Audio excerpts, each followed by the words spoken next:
Bismillah deb boshlaymiz bo'lmasa. Bismillahirrohmanirrohim. Alloh fayzimizdan bersin, yuzimizdan yorug' qilsin, omadimizni bersin. Allohu akbar. Bismillah. Assalomu alaykum, xormeli o'rtoqlar. Sizlar bilan Futbolda kanali yana Mirsadir va Afzal.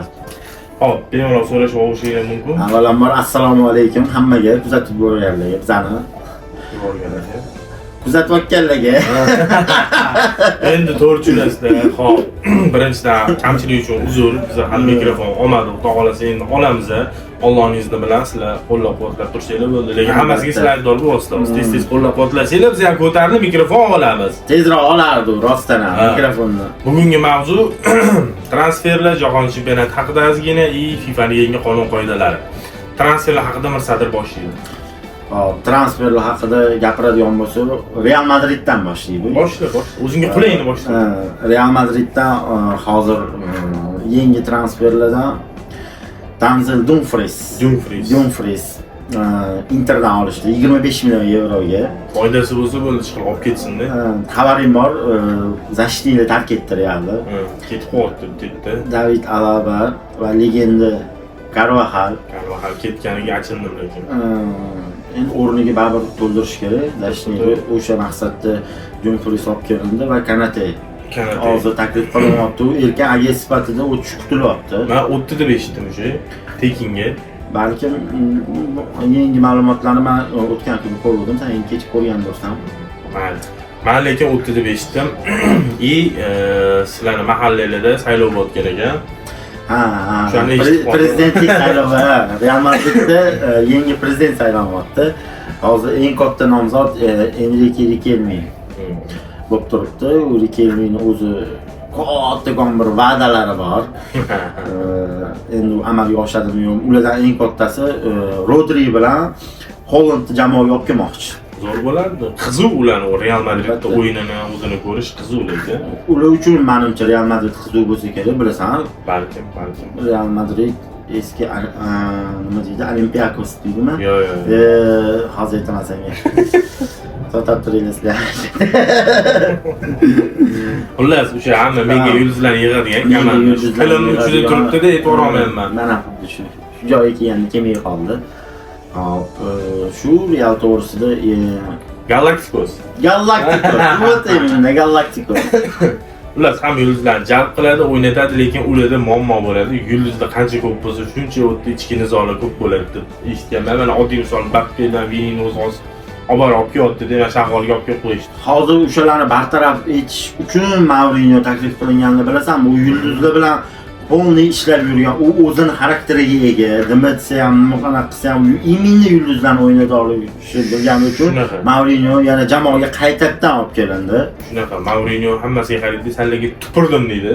Tupurgan holda men o'z ishimni davom ettiraman. Meni hurmatli rais deb chaqirsang iltimos qilaman, chunki mana ko'zlarim mumkin. Kerak bo'lsa oyog'imni ham moylatib qo'yaman liboyaga. Meni asabimga o'ynamalaring. deydi. Nima deymiz? Albatta, Mourinhoga omad tilab qolamiz. Xudo xolasa bu yil endi birinchi o'rinda Ispaniya chempioni bo'lish kerak, keyin Chempionlar Ligasi yana bir bora. Chempionlar Ligasi qiziq emas. Barsa bilan kelish olsa bo'ldi menimcha. Albatta. Mana orani ochuv qilib, albatta.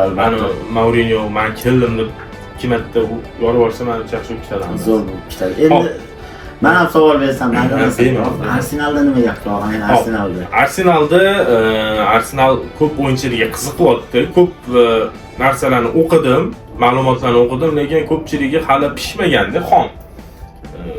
Ishonchli manbalarda o'qimadim. Keyin chiqib kelyapti Instagramda. Bitta sal ishonchliroqni o'qiganim bu Rafael Leao'ga taklif yubormoqchi, Arda Gülerni ham olmoqchi deb eshitdim. Endi faqat mana shunaqa eshitdim, o'qidim, hali bu to'laqonli ma'lumot emas.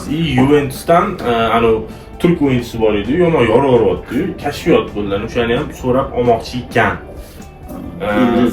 Yıldız. Lekin Arsenalda to'g'ri Martinellini, Trossardni, yana bir qator o'yinchilarni sotib, o'rin-o'rin almashtirmoqchi ekan. Sotdi ularni nimaga? Hop, Trossardni tugadimi bunaqa? Yo'q, tugamadi. Trossardni yoshi o'tib qo'yganligi hisobiga, uje 30 ga chiqdi adashmasam, 30 dan oshmoqchi, 30 dan oshish shekil. Martinelli zo'r o'yinchi, faqat meni ko'zim bilan qarasang, miyasi yo'q deb o'ylayman. Zo'r o'ynaydi. miyasiz o'ylaydi. Bizda mahallada Shuhrat aka degan aka bo'lardilar, traktor edilar. Shu yerga qarab yugurib, shunaqa tez yugurardilar, hech kim yeta olmaydi. Faqat oxiri yo'q. Mana shunaqani bosh ko'tarib pas berish yo'q, tepish yo'q. Bas ko'pda puli tugaguncha ketaveradi. Martinellini o'sha Shuhrat akamga o'xshaydi va tez yuguradi, yaxshi aniq qiladi, lekin stabillik yo'q, xullas Martinelli. Endi sizlarni jamoa juda yosh jamoa bo'lgani uchun hozir qari tuyulayotgandir. Ma'lumot uchun yana aytib o'tmoqchiman. Martinelli kechagina sborniy Braziliya tarkibida gol urdi, Yaponiyaga qarshi. To'g'ri. Lekin Braziliyaga nima bo'ldi bilmadim, Yaponiyaga 3-2 yutqizib qo'ydi. Shu stabillik yo'qligi uchun. Yo'qligi uchun bo'lsa kerak. Da, stabililligi yo'q. Xullas transfer olamida hozir bizni ma'lumotga ega bo'lganlarimiz mana shu, ya'ni yangiliklar bo'lsa kommentariyada fikringizni qoldiringlar. Keyingi mavzuga o'tamiz. O'zimizcha notebook oldik. Hop, mikrofon yo'q, notebook bor. Mana yana bitta qiziqarli ma'lumot. Jahon chempionatiga Angliya APLdan chaqirilgan, jamoalardan chaqirilgan o'yinchilar soni eng ko'p qaysi komandadan ketgan. Vobshe yorib olishdi, lekin birinchi o'rinda kutganinglarda Manchester City bo'ldi. Citydan 19 ta futbolchi jo'natdi. 19 ta. Gap yo'q, lekin 19 ta iqtidorli o'yinchi ketgani bu degani Manchester Cityni Pashti tarkibi ketgan. Pashti tarkibi ketgan.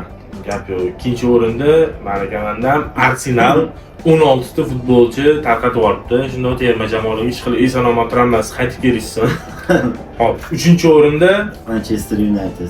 Manchester United 13 ta o'yinchi jo'natibdi. 13 ta o'yinchi, lekin men Manchester Bruno bilan Sheshkodan boshqa bir tayinli ketadigan o'yinchi bor deb o'tdi. Misol uchun sborniy Islandiyaga ketgan o'yinchilar bor. Ko'p boshqa sborniylarga ketgan o'yinchilar bor. U yoqdagi endi yaqqol favorit, yaqqol yulduzlar o'sha o'yinchilarda Manchester United. Lekin bu yilgi o'yini menga vobshe yoqmadi. Manchester qanaqadir bir cho'loqlanib, Bruno Fernandes bundan o'tkazib tortib keldi-da. Hop, 4-o'ringa kelsa, 4-o'rin yaxshi kutmagan endi bu komandada. Crystal Palace. Crystal Palace gap bo'lishi mumkin emas. 12 ta futbolchini terma jamoaga, jahon chempionatiga tarqatib olgan. Bizda FIFA yengiliklari bor. Yangi qonun qoidalar, jahon chempionatida sinaladigan qonun qoidalar hozir hammasini bitib ketamiz, o'zi ko'p emas. Oching telefoningizni, aytaylik. Hop, aytadigan bo'lsak, birinchisi bu outdan ko'p to'p tashlash bo'ldi. Bilasizlar, o'zingizlar futbolda yutib turgan jamoa rosa vaqt cho'zardi, o'yin vaqtini cho'zardi, ko'p to'pni otib borib boshqa qilib. Ana endi bunaqa yangi qonun qoidaga ko'ra 5 sekunddan oshadigan bo'lsa, mana shu yutib turgan jamoa 5 sekunddan oshadigan bo'lsa, out raqib jamoaga olib beriladigan bo'ldi. Bu narsani jahon chempionatida sinab ko'rishadigan bo'lish. Men qo'shildim lekin shu narsaga. Yaxshi fikr bo'ldi. Yana bitta yangilik, hop. G'alatar ko'p to'g'ri qo'lga oladi. Himoyada hujum raqib jamoadan ko'p to'g'ri kelganda qo'liga kelib tushadi, boshqa bo'ladi. Xullas qo'liga ko'p ushlash mumkin bo'lgan vaziyatda endi 5 sekunddan ko'p ushlash mumkin emas ekan. Yo'q, oyog'iga tashab o'ynaydi, yo'q, ko'p to'g'ri uzoqlashtirib olish kerak ekan. Ochmaning yopilib qoldi. Xullas, bu narsani to'g'ri qilishdi, ko'proq futbol o'ynash xohlayapti hamma. Unaqa nima deydi, qing'ir-qiyshiq qiluvlar bilan cho'zib yutib. Qora o'yin yo'q, xullas. Qora o'yin yo'q, xullas. Haqiqiy futbol ko'rgan. Yana bitta qonun qoidalardan bittasi, futbolistlar, raqib jamoadagi futbolistlarga bilsa, so'kinish bo'ladimi, haqorat bo'ladimi, hammasini og'zini yopib gapiradi. Nima qilasiz? Shunaqa qilib gapirish ana endi bu jahon chempionatida ko'rmaysizlar. Unaqa narsa agarda bo'ladigan bo'lsa, u qizil kartochka bilan jazolanadigan bo'ldi futbolist. Da. Yana bitta ma'lumot bor ekan, yana bitta yangi qo'shilgan qonun qoida VARda ikkinchi sariq kartochkani tekshirishar ekan. Yaxshilab tekshirib, sinchiklab, ko'lab, haqlimi yo'qmi deb keyin berishar ekan ikkinchi kartochka. O'zidan o'zi ikkinchi marta sariq kartochkani berib olmaydi. Shunaqa. Yana bitta qonun kiritdi. Burchak zarbasidan to'g'ri belgilanganini aniqlash VARdan foydalanish, tekshirish mumkin bo'ldi. Xullas, burchak zarbasini o'tganda liniyaga to'g'ri qo'yganmi, nima deydi, chiqib ketmaganmi, to'g'ri oldimi, uni ham VARdan tekshirib olishar ekan. Bunaqa ko'pincha oldin Germaniyada ko'p bo'lardi bilsang. Koptoni shu ana uchrog'iga, ya'ni nariroqga 1 metr buyoqlarga uglovdan gol urib qo'ygan komandalar bor. Shunaqa qilib rosa. Shu narsani rosa ko'p tekshirishadi. Shunaqa. Mana bu narsani ham yaxshi bo'pti yo'lga qo'yishgani. O'zingiz ma'lumot berib ketsangiz. O'yinchilar almashtirish bo'yicha vaqt o'tkazib, sekin borib yutayotgan komanda unaqa vaqt o'tkaza olmagan. Endi 10 soniyadan oshib ketadigan bo'lsa, 1 daqiqaga chetlashtiriladi o'sha o'yinchi. Shunaqa, xullas 10 sekund ichida maydondan almashtirilayotgan futbolchi chiqib ketishi kerak. Yana bitta bor edi bekor. Yana bormi? Ha. Xullas shunaqa chiqib ketish kerak emas ekan. Endi peshkom yurishi tez chiqib ketish kerak. Tez.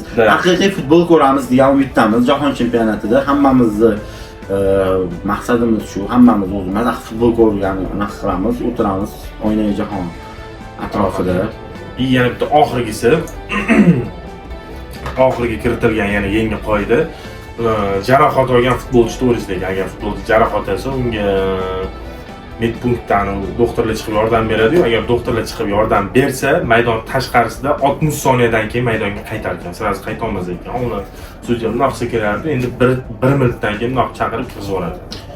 Ko'proq misol uchun o'zing bilasan, arablarga xos holat bo'lib qoldi. Arablar bilan o'zimiz o'ynaganimizdan ko'p ko'rardik. Bu narsani sal yiqilib olib, vaqt cho'zishga ehtiyot olib, sirazi endi o'yinga tushib ketish yo'q. Chiqdingmi ras, kutasan endi. Hech bo'lmasa 1 daqiqa. Shunaqa. Bu yaxshi bo'pti. Shunaqa. Oxirgi bitta beradigan sizlarga savolimiz, kommentariyada o'zingizlarning fikringizni qoldirib ketinglar. Jahon chempionatiga, hop mana Kanadada o'yindan keyin 4 ta orqaga qaytadigan futbolchilarning nomi aniqlandi. O'shalardan qaysi biri haqli, qaysi biri nohaqli qaytayotdi, kommentariyada fikringizni yozib qoldiringlar. Bizda bugungi xudo xolasa shu, sog' omon bo'lishga majbursizlar. Obuna bo'lib qo'yinglar, kommentariyada fikringizni yozinglar. Futbol yaxshi ko'radigan tanishlarga yuboringlar. Mana ikkitasi yangi chiqib turibdi, ya'ni eshitib ko'ringlar deb. Hozircha shular sizdan bemalol hamma og'ayni fikriga qo'shilaman mana. O'zingizning fikringizni albatta yozib qoldiringlar. Obuna bo'linglar, obuna bo'lib tashinglar, bir yorib yuboringlar. Videoni maksimalni tarqatinglar.